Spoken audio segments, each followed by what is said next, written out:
Bienvenidos aquí a María Visión, a un nuevo programa dedicado a algo tan importante como es la propia devoción a María. María es el corazón realmente de la cristiandad, es el nexo de unión que tenemos con Dios, con Cristo, y para los cristianos es algo determinante.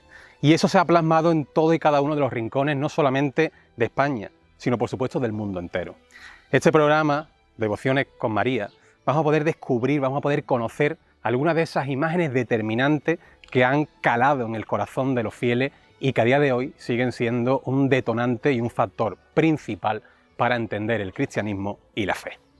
Y nos encontramos en un lugar concreto, un lugar muy especial, no solamente para mí, que soy utrerano, sino también para muchos fieles que cada año, cada 8 de septiembre, siguen viniendo aquí, a Consolación de Utrera, a rendir pleitesía a la que es la Madre del Consuelo.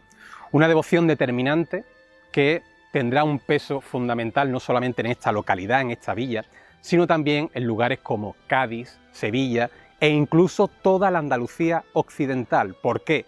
Porque nos encontramos ante una de las principales romerías que hubo a lo largo del siglo XVI al siglo XVIII en todo el territorio andaluz. Junto con la Virgen de la Cabeza en Andújar, Consolación representaba el otro gran pilar, el otro gran faro mariano que inundaba de luz a todo el reino de Sevilla. Pues bien, nos hemos puesto aquí en este mismo lugar, en este paseo tan determinante, porque es el mismo camino que un señor cruzó ya en el año 1514 y que lleva por nombre Antonio de la Barreda. Para que entendamos cómo comienza esta historia, debemos trasladarnos a la Sevilla del año 1507, cuando una virgen, sin nombre, sin devoción, perteneciente a una señora que lleva por nombre Marina Ruiz, acaba llegando a esta localidad. Ante el gran brote de peste que inundaba la ciudad de Sevilla, esta señora decide trasladar la que había sido su devoción durante tanto tiempo, que se había mantenido emparedada bajo petición y salvación de la peste, a este mismo municipio. Bajo la protección de su hija se mantendrá un tiempo hasta que llegue el momento de su muerte y decida que esta imagen debe estar en otro lugar, un lugar muy importante también para esta villa, como es el convento de Madre de la Antigua.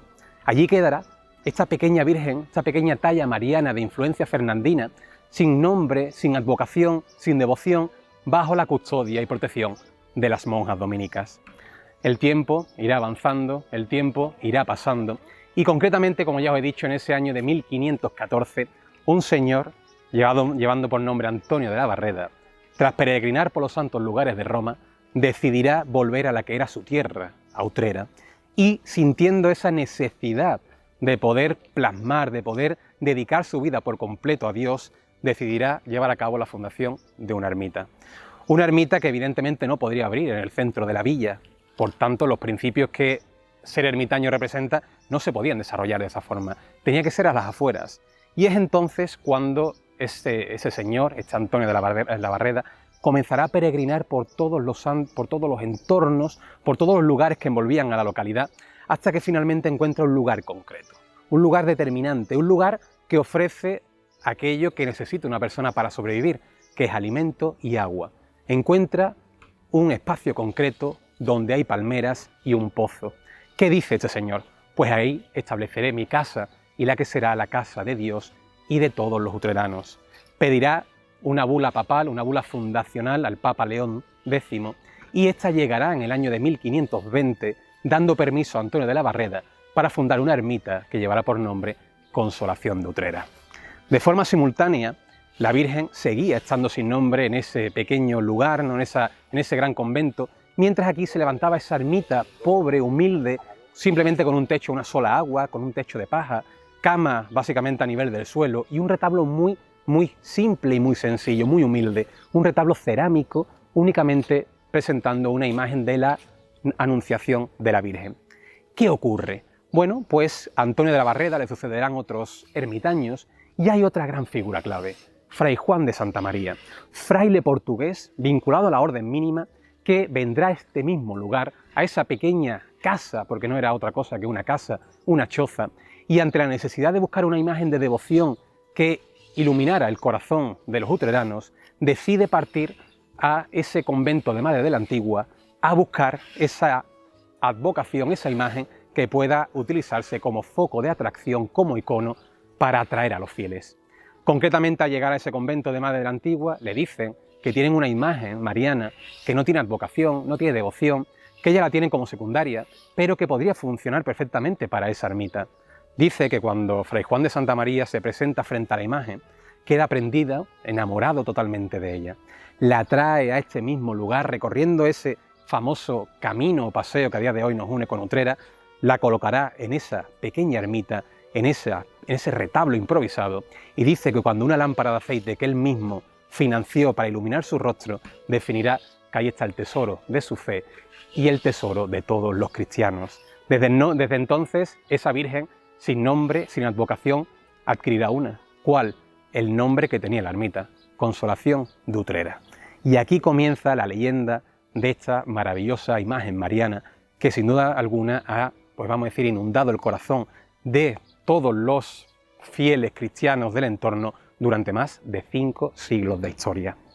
Desde ahí, pues la imagen irá adquiriendo un mayor peso dentro de la propia villa, pero habrá un momento importantísimo, que será el famoso milagro de la lámpara de aceite. Un milagro en el que dice que este mismo fraile, este mismo ermitaño, al carecer de la posibilidad de iluminar esa lámpara de aceite fundamental para que el rostro de la Virgen brillara por sí mismo, buscará pues ayuda. Dice que acercándose al molinero que tenía justamente al lado, pedirá aceite y el molinero le dice que eso es imposible, que no tenía. Juntos deciden partir a la villa de Utrera con una distancia bastante prudente y cuando llegan a la localidad comienzan a llamar a las puertas, un día de lluvia, un día de tormentas, y ante eso no encuentran ningún tipo de respuesta.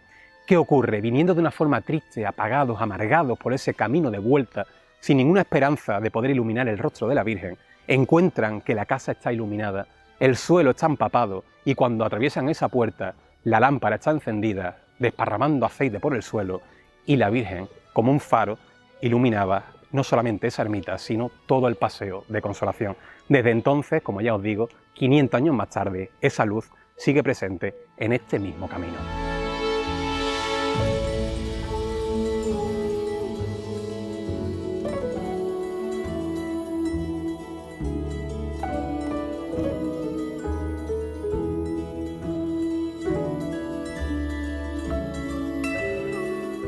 Hemos atravesado los muros de este templo y, bueno, os he hablado de una pequeña ermita. No estamos en una pequeña ermita, por supuesto. Estamos en un lugar mucho más monumental, mucho más grande, por supuesto, y sobre todo mucho más estético, ¿no?, que ese pequeño primer espacio del que hablamos. ¿Qué ha ocurrido? Pues con ese milagro de la lámpara de aceite, la devoción de Consolación comenzó a tomar una naturaleza propia.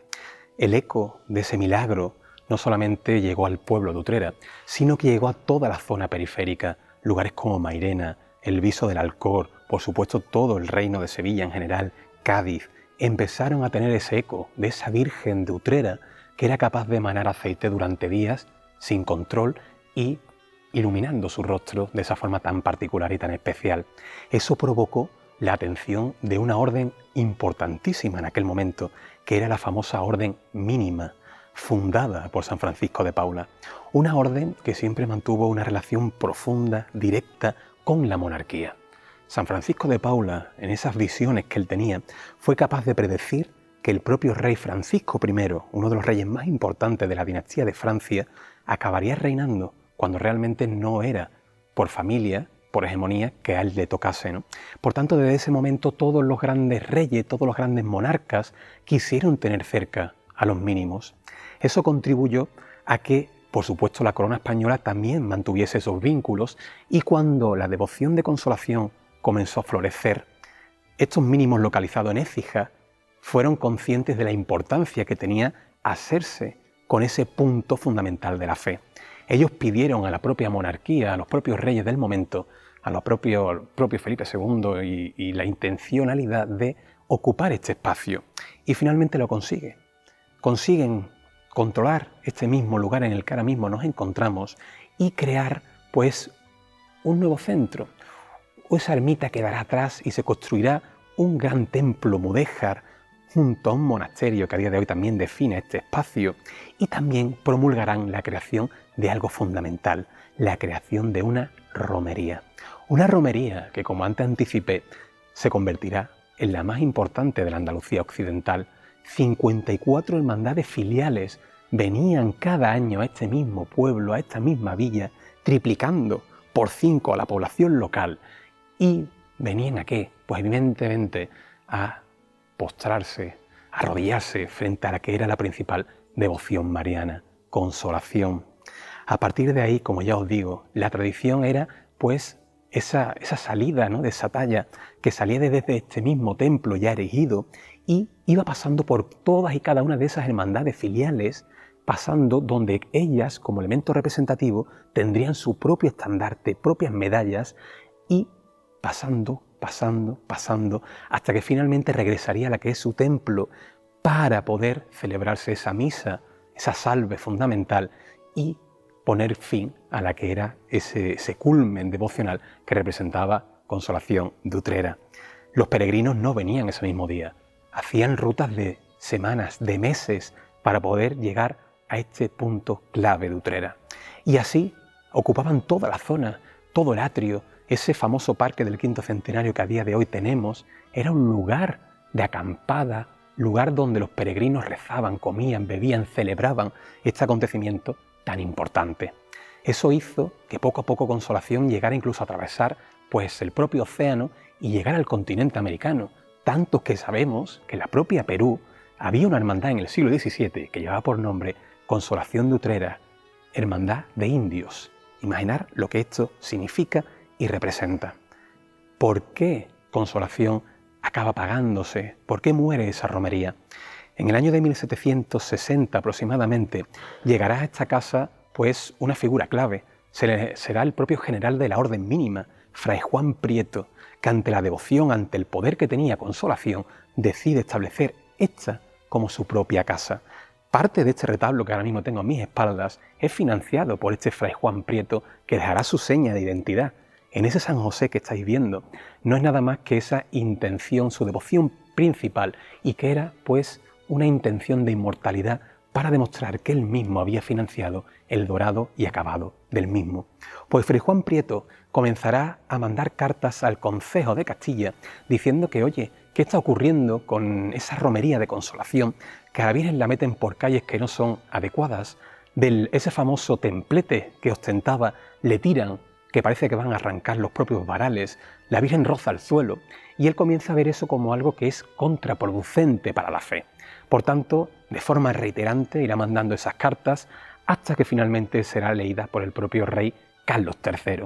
Sabemos que Carlos III, pues, en esa visión ilustrada, comenzará a ver diferentes pasajes religiosos como algo negativo, ¿no?, para el reino.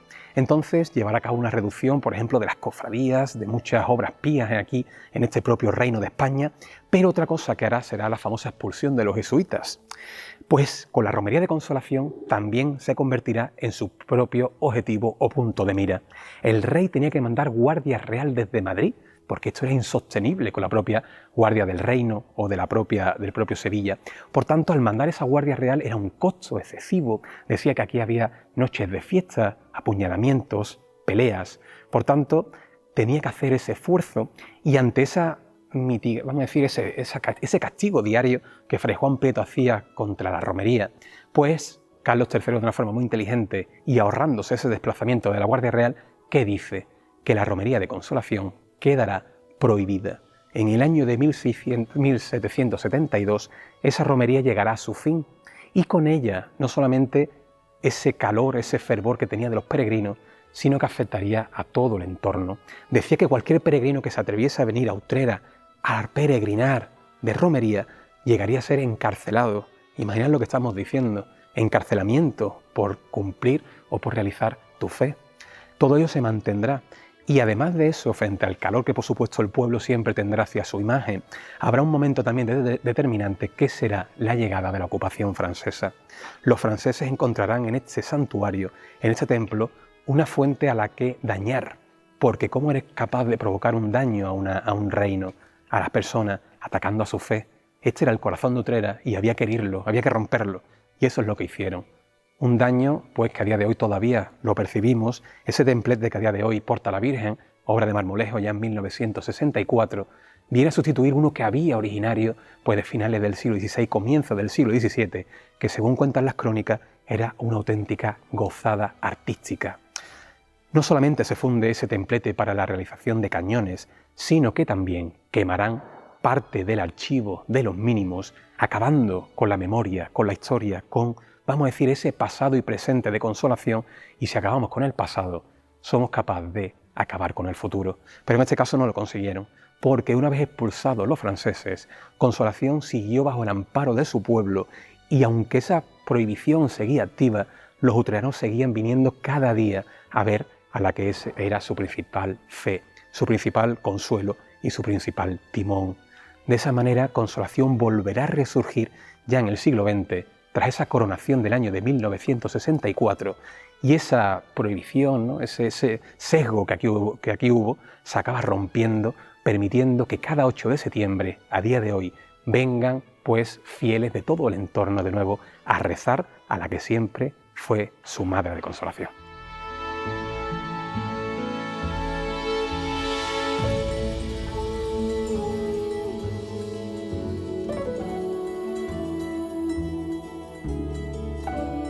Sí, importante es la nave de este templo tan importante en el que hemos estado anteriormente.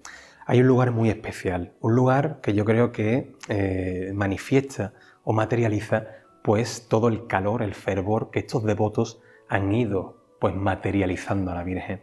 Este famoso espacio, ahora mismo convertido en sagrario, fue durante mucho tiempo conocido como el Salón o la Sala de los Milagros.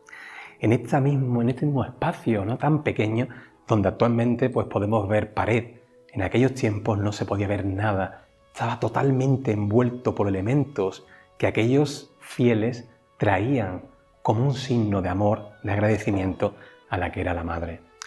Esvotos que pueden ir desde el carácter pictórico, esos esvotos con un cierto carácter naif que encontramos en muchos templos marianos y que seguro que vamos a seguir viendo en estos lugares tan especiales. Pinturas pues muy anecdóticas que vienen a inmortalizar esos milagros en los que la Virgen había estado presente y que los fieles traían como una muestra de su agradecimiento y su cordialidad. Pero no solamente eso, sino que también encontramos otro tipo de exvotos muy particulares, muy especiales, como el que aquí también se guarda, el famoso lagarto de consolación. Lagarto que no es nada más que ese signo equívoco del triunfo del bien sobre el mal, de la Virgen purísima sobre el pecado, pero que también viene a demostrar algo muy importante, la relevancia que tenía este mismo templo y esta misma devoción.